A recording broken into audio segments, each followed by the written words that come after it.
Welcome to this series of readings of the Mechanization concept, a manifesto by the Great Divine Director. There are 22 parts to these releases by the Great Divine Director. He has asked that they be read in the order of their release. I'm Caroline Hansky, the reader. The teachings were given by the Great Divine Director through the messenger Mark L. Prophet in 1965. Permission was granted for reading them and making them available to the general public in audio form.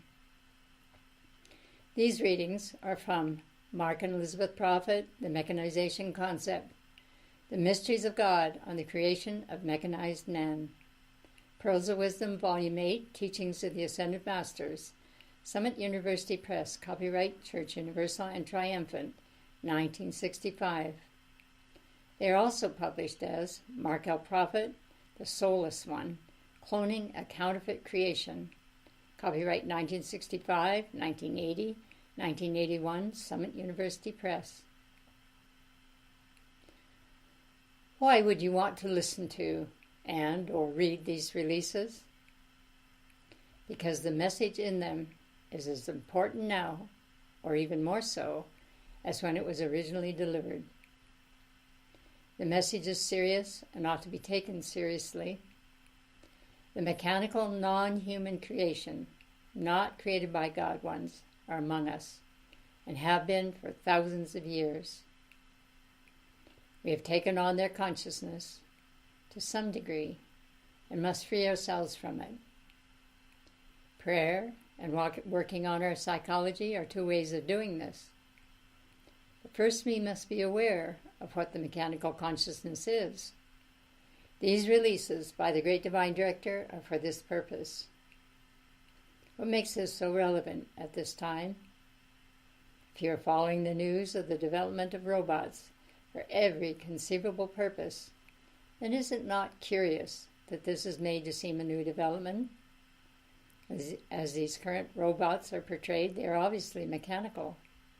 Yet, just as obvious from the Great Divine Director teachings is the fact that the robots that have been on the earth for thousands of years appear like humans. We don't know the difference. Then why is it important to make us think this is a new advanced development? Something to ponder. The Great Divine Director is a cosmic being with many offices in the spiritual hierarchy. For example, he is a member of the Karmic Board in which he represents the first ray of God power. He is known as the Great Divine Director because he has merged his consciousness with the cosmic cycles of God's divine plan for untold universes of light. Great Divine Director is the title of an office in the cosmic hierarchy, given to the one who, by virtue of diligent application over the eons, focuses within his causal body the formula of the ascension for the children of God and the sons and daughters of the Most High evolving in this cosmos. The causal body is the spiritual part of us in which is stored our attainment, all merit we have ever accrued, our treasures stored in heaven.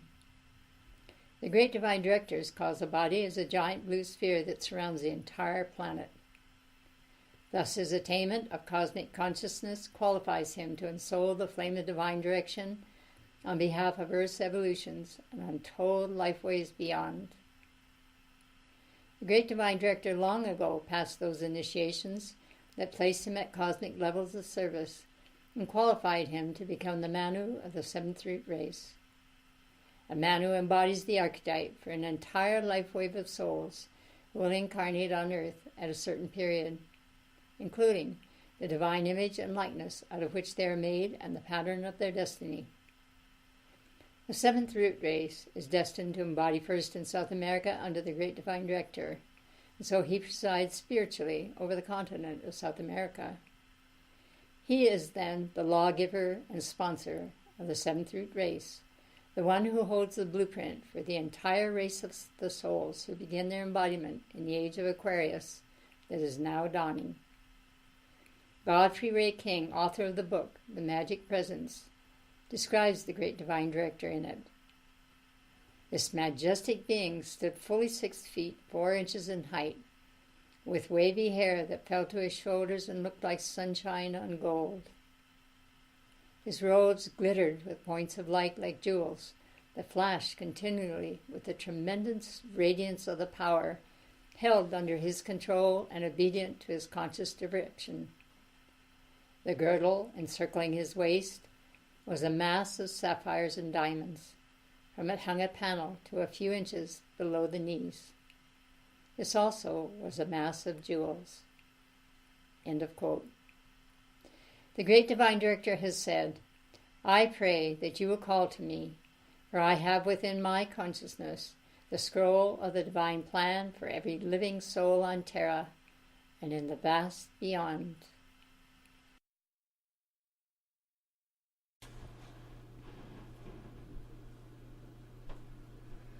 The Mechanization Concept and Manifesto by the Great Divine Director, Part B, Brotherhood. To brothers who would probe the mysteries of life lawfully, we unveil the Word and its geometry in the Godhead as the foundation of our brotherhood. Inasmuch as I have requested that last week's Pearl of Wisdom be read before the commencing of this one, I restate the warning in advance, for continuity is most important in this subject. We have established that the Godhead was and is desirous of endowing man with the ability to create at will, the impulse of the Father, Mother, God, being utilized so as to create beautifully and wonderfully. The ancient statement, I am fearfully and wonderfully made, must be understood as made with reverence. For it was with the deepest of reverence that God himself, by the power of his infinite love, did create form, substance, and soul, and endowed them with holy attribute in the grandest of hopes, as an enduring memorial of the great divine principle of holy truth itself. Impersonal life, but personal principle, sired by everlasting virtue, extends from creator to creature every comfort which the mind of God could conceive in sustaining a spirit of pure happiness for all eons to come without end. Then cometh forth into manifestation through the power of free will individuals who, having once obtained an immortal inheritance and then subsequently abused it, have been karmically and mercifully relieved of holy vision and holy power. These have received a curtailment of divine power and full faculty of memory until such a time as through merit they would deserve to know those holy creative principles which God hath reserved for himself until child man shall have exhibited the wisdom to utilize these principles in a proper performance and in a correct manner. There are inherent within mortal creation, contrary to the opinion of some who would aver that no godly thing could come of the physical manifestation, many divine qualities which could not be utterly screened from the consciousness of mankind. Filled with abundant curiosity concerning the mysteries of life, and seeking ever to probe the unknown, man has discovered many laws governing the partial control and use of energy. Likewise, he has mastered in part simple manipulations of the power of mind over matter. In both cases, men have used knowledge without principle and caused a betrayal of the covenant between the Father and the Son in order to wrest from the universe by violence, if necessary, the mysteries of the kingdom of heaven. A clear example of the perversions which arise when partial knowledge is substituted for impartial wisdom is seen in the concept of the mechanical creation of man and in the mechanical creation of matter. This idea is based upon the erroneous notion that man is no more than a well-put-together machine whose components may be duplicated through scientific processes known or discoverable. When all of truth is known and the Akashic records are laid bare, mankind will understand how the principle of mechanization, if it can be said to have principle, was used long ago in the Lemurian and Atlantean ages prior to the flood of Noah to produce monstrous human forms which posed recurring problems to the earth and its evolutions. But the mechanistic concept has taken other forms as doctrine. Religious cults and political philosophies have arisen, which propound a mechanical victory for man. These affirm that by the performance of a certain ritual, or by the creation of a superstate, mankind will be assured of entering into the kingdom of God. We must admit that the desire of the hierarchy is for everyone to obtain Christ's victory, but not at any price or method. For in the kingdom of heaven particularly we say, caveat emptor, let the buyer beware. The end can never justify the means, for the means of spiritual attainment are just as important as the goal. This is why no mere mechanistic attitude toward the obtaining of victory in life could ever be a substitute for divine grace or for the Spirit of Christ's light, which is intended to be the mediator for every man between the outer evolving soul personality and the immaculate creation of God, the perfect Father image or I am presence of God, individualized for and in each man. As we explore the mechanistic theory as pertains to the resurrection, let us here state that there are individuals who proclaim that a mechanical method is in existence whereby mankind can literally raise the dead, or themselves be raised by artificial means without the understanding and use of the spirit of the resurrection and its divine processes. Now, let no one here misconstrue our words to imply that we do not favor the use of the scientific healing arts as a form of resuscitation and continuation of life for mankind, but let all understand as well the use of true healing, which should always have as its primary objective the reinstallation of divine harmony in the being of man, rather than the mere temporary alleviation of physical distress by material methods, which have come to replace the spiritually scientific understanding of the spirit of the resurrection. Continuing our examination of the mechanization concept, let us point out the doctrine of the mechanical ascension, whereby, through methods we may term rote and performance, individuals are guaranteed their ascension through the observance of certain ritual and the performance of certain mechanical acts. Now I understand full well that to those who have not formally considered such ideas they may sound absurd. But when, blessed ones, you consider the vast realm of thought and exposure to which the mind of man may be subjected through the bombardment of false concepts, you can readily see that almost anything is possible from the level of human creation by the power of man's imagination.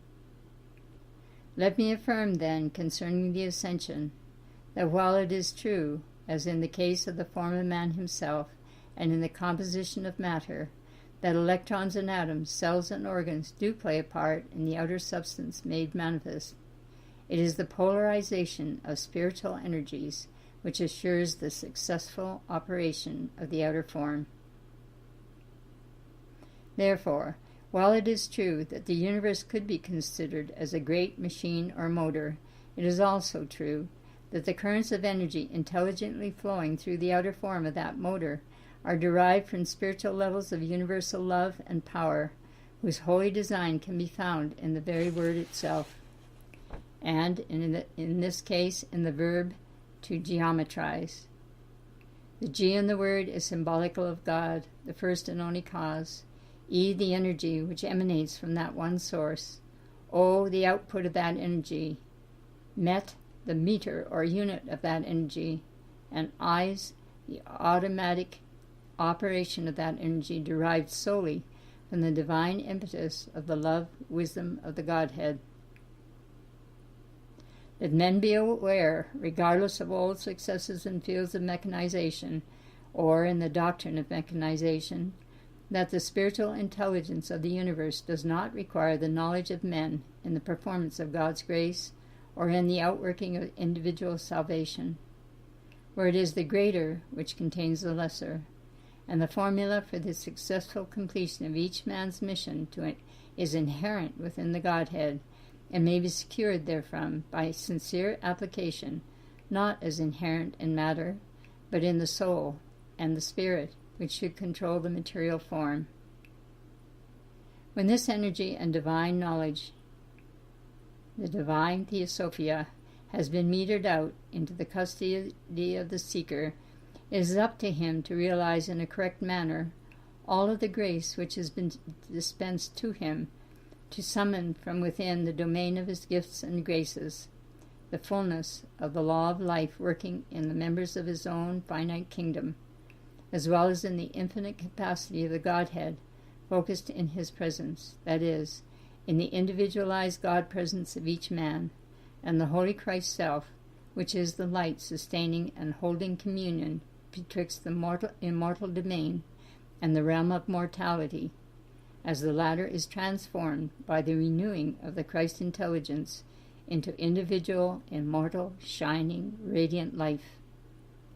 The fulfillment of the divine decree, "I am come that ye might have life and that more abundantly," is no mere mechanical act, but it is an action of ever-present grace, whereby the soul of God comes into consonance with the soul of man, and by divine congruency, an overlay of spiritual power, love, and wisdom, utilizes faith in a Christ-like manner to expand love wherever consciousness is, in order that the ultimate glory of God will manifest in every individual upon the planetary body and throughout the whole cosmos, as the effusion of perpetual happiness and success, God identified. I thank you, and accept this done right now with full power for you all, the great Divine Director.